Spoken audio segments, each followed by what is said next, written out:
Cybersecurity Awareness Month, tip number 13. And my tip today is, when possible, avoid public Wi-Fi.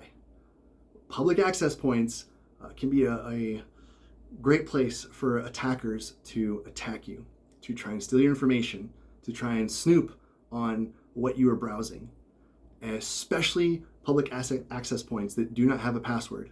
The reason being that people say, oh, this looks easy, this looks convenient, there's no password, I could easily log in. The convenience is what they prey on. People will get onto the free site and they'll say, oh, like click here, or go to this website, or download this app if you want to access the Wi-Fi, and you'll install something malicious, or they'll ask you for personal information, or maybe they just want your email. They're going to put you on a spam email list, or use it for other nefarious purposes. So if you have access to your data through your mobile network, don't be cheap and try to save a couple megabytes here or there. Just use your 5G network or whatever network you're on. But if at all possible, avoid public Wi-Fi.